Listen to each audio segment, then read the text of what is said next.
Let me ask you something. What does it mean to be good? Is it following the rules, doing what society expects, or being kind to others no matter the cost? On the surface, it seems simple. Being good is what we're taught to strive for. It's what parents tell their kids, what religions preach, what governments reward. But what if I told you that being good isn't always as good as it seems? What if being good could actually make things worse for you, for others, for the world? Today we're diving deep into the paradox of goodness. By the end of this video, you might look at your own sense of morality and wonder, am I doing the right thing, or am I just doing what I've been told is right? Let's start with a scenario. Imagine you're in a classroom. The teacher walks in and tells everyone to sit quietly. You do. You're the model student, polite, obedient, and respectful. But in the back of the room, there's a kid who doesn't sit down. He's loud, disruptive, and challenges the teacher's authority. Who's the bad one here? It seems obvious it's the disruptive kid. But what if I told you that throughout history, the greatest changes, the most important revolutions, often started with someone who refused to sit down and be quiet? Civil rights movements, revolutions against oppressive regimes, even the fight for democracy, all of these began with people who weren't good by society's standards. They broke the rules, disobeyed authority, and caused trouble. So here's the first paradox sometimes. The people who refuse to be good are the ones who create the most good. Let's take it further. Think about George Orwell's 1984.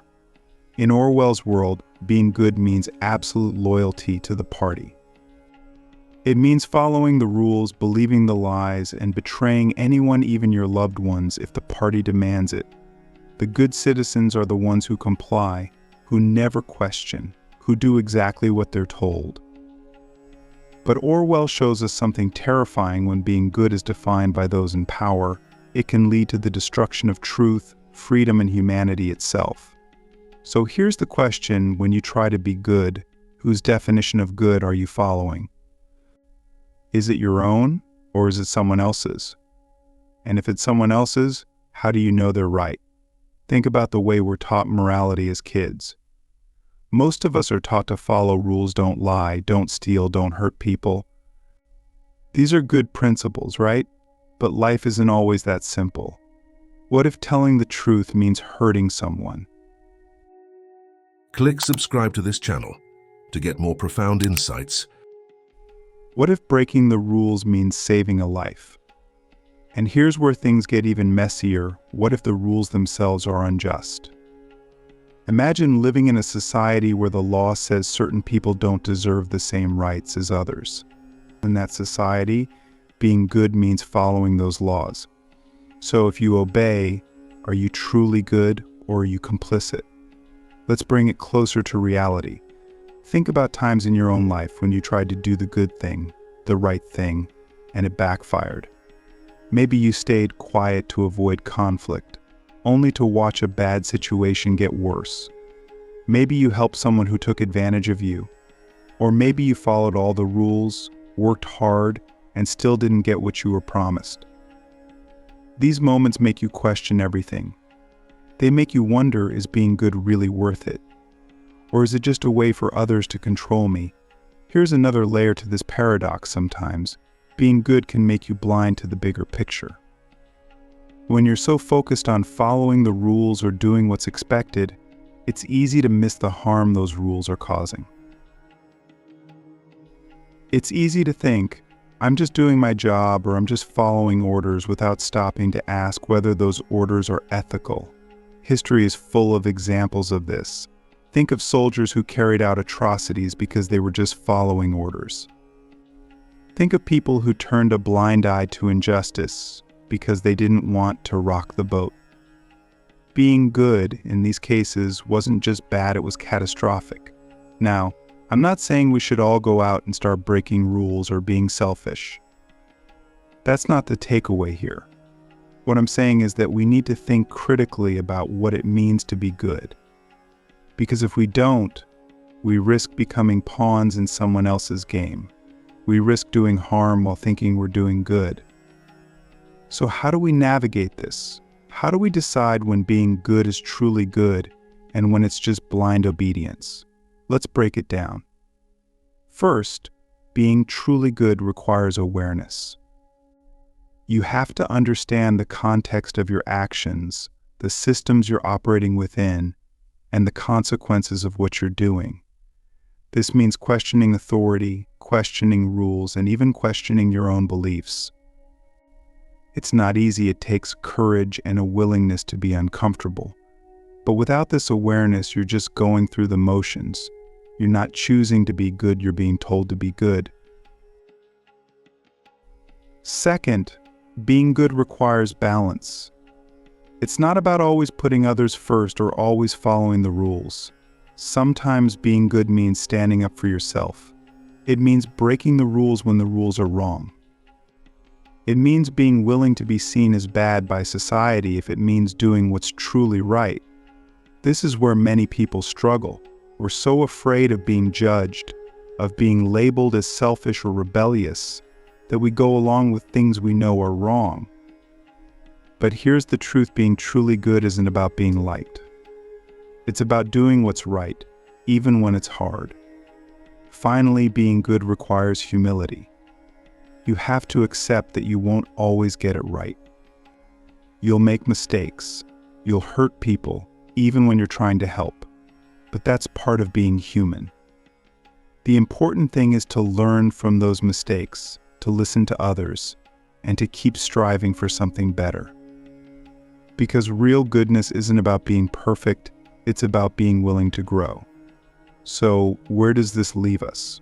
When being good is a bad idea, when it leads to harm or injustice, the solution isn't to stop trying to be good. It's to redefine what goodness means. It's to stop blindly following rules or expectations and start thinking critically about the impact of your actions. It's to choose courage over comfort, awareness over ignorance, and integrity over approval. And maybe, just maybe, that's what Orwell was warning us about. Not that being good is bad, but that being unthinking, unquestioning, obediently good can be the most dangerous thing of all. But here's the real challenge: how do you know when your sense of goodness has been hijacked? How do you know when you're doing the right thing versus just doing what you've been told is right? That's what we'll tackle next. This isn't just about philosophy, it's about how you live your life, how you make decisions, and how you define what truly matters. Because if you don't define it for yourself, someone else will. Let's get into something uncomfortable. When you follow the rules, when you try to be good, what are you giving up? Have you ever noticed how easy it is to silence your gut instinct when someone in authority tells you what to do? Maybe it's your boss, a teacher, a parent, or even society at large. That voice in your head says something doesn't feel right, but you push it down. Why? Because doing what you're told feels safer. It feels like protection. If you follow the rules, you can't be blamed for what happens, right? But here's the thing: obedience has a price. And the scariest part? Most of us don't even realize we're paying it until it's too late. Look at history. The most terrible atrocities weren't carried out by monsters, they were carried out by ordinary people who followed orders. They were good citizens, good soldiers, good employees. They didn't question the rules. They trusted the system. They believed that being obedient made them good, even as their actions destroyed lives. Think about that for a second. How many of those people thought they were doing the right thing? How many of them told themselves, "I'm just doing my job"? This is the cost of blind obedience. It strips you of your ability to think critically, to act on your own conscience, to decide what's right and wrong for yourself. It's not just about massive historical events, though. It happens in everyday life. Think about how often you've seen someone follow a rule or policy, even when it clearly caused harm. Maybe a teacher punished a student for something trivial because the rules are the rules. Maybe a company fired someone loyal because It's just business. Maybe you've done it yourself, gone along with something that felt wrong because you didn't want to break the rules or rock the boat. But here's the uncomfortable truth. Every time you do that, you're giving up a piece of yourself. You're handing over your judgment, your values, your humanity, and letting someone else decide what matters. The scariest part is how easy it is to justify. Rules are comforting. They make life feel orderly. They give us a sense of control. But what happens when the rules are wrong? What happens when the rules tell you to hurt someone, to ignore suffering, to prioritize the system over the individual? This isn't hypothetical, it happens all the time. Think about whistleblowers, people who risk everything to speak out against corruption or injustice. Why do they face so much opposition? Because they break the rules. They refuse to be obedient, and that scares people. Not because they're wrong, but because they force everyone else to confront the fact that obedience isn't always good. Now, let's make this personal. You might think, I'm not the kind of person who blindly follows the rules. I'd never let that happen to me, but would you? Imagine you're at work and your boss asks you to do something you think is unfair, but everyone else is going along with it. Do you speak up, knowing it might cost you your job or your reputation? Or do you stay quiet, telling yourself it's not your responsibility? Or imagine you see someone being treated unfairly in public. Do you step in, knowing it might create conflict, or do you look the other way because it's easier? The truth is, it's hard to go against the grain. It's uncomfortable. It's risky. That's why so many people choose obedience over courage. But the cost of obedience isn't just external, it's internal. Every time you ignore your values to follow a rule, you lose a little bit of who you are. You lose trust in yourself, in your ability to make decisions, in your sense of right and wrong. And over time, that loss adds up. You might wake up one day and realize you've spent your whole life being good by someone else's definition, only to find you don't even know what you believe anymore. So what's the alternative? It's not chaos. It's not breaking every rule just to prove a point. It's about choosing when to follow and when to question. It's about knowing that rules can guide you, but they can't define you. Think of it like this: rules are tools, not masters. They can help create structure, but they shouldn't replace your own judgment. When a rule aligns with your values, follow it. But when it doesn't, that's when you have to decide what matters more, the rule or what's right. Let's not ignore the fact that questioning rules comes with consequences. If you stand up against something unjust, you might lose friends, opportunities, even your job. People might call you difficult, rebellious, or even bad. But here's the thing: being truly good doesn't mean being liked. It doesn't mean following the crowd. It means doing what's right, even when it's hard, even when it costs you something. And yes, that's terrifying.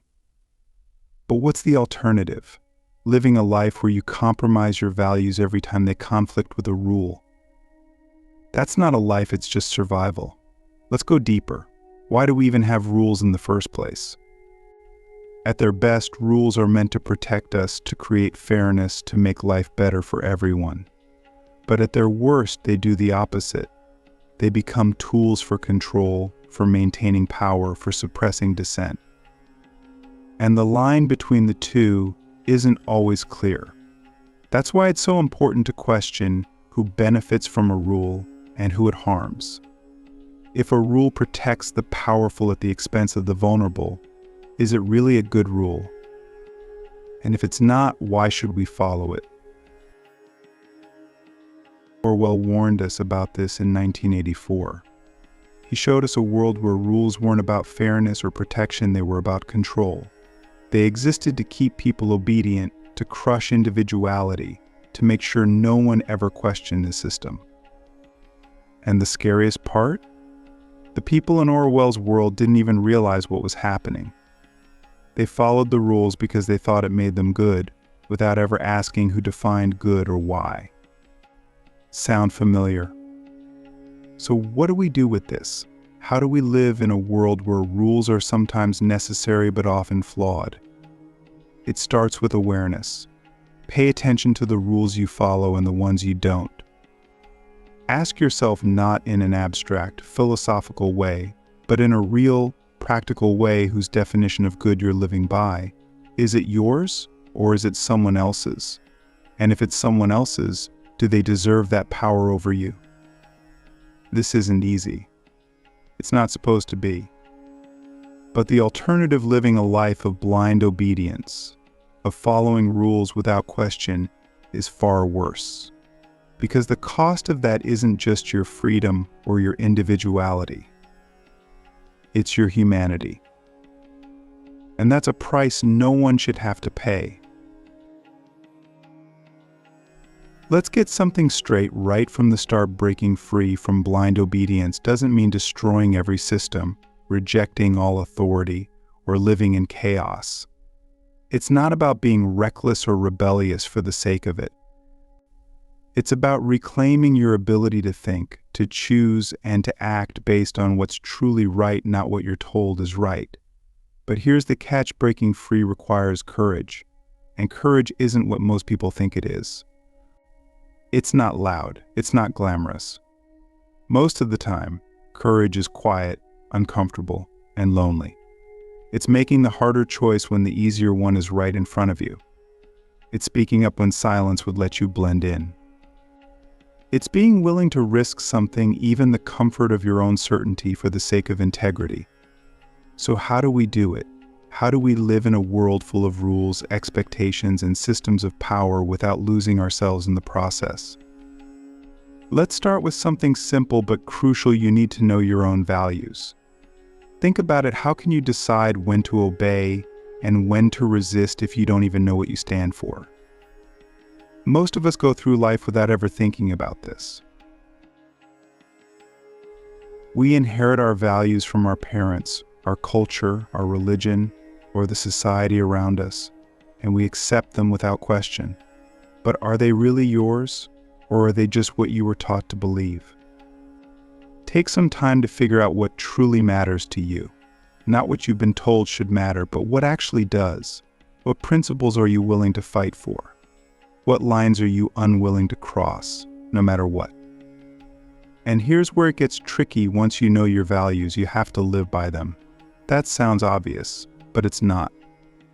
Living by your values means making hard choices. It means standing up for what you believe, even when it's inconvenient, unpopular, or risky. It means being willing to face discomfort, criticism, and even failure. Are you ready for that? Because if you're not, then your values don't really mean much. Let's get practical. Say you're in a situation where following a rule goes against your values.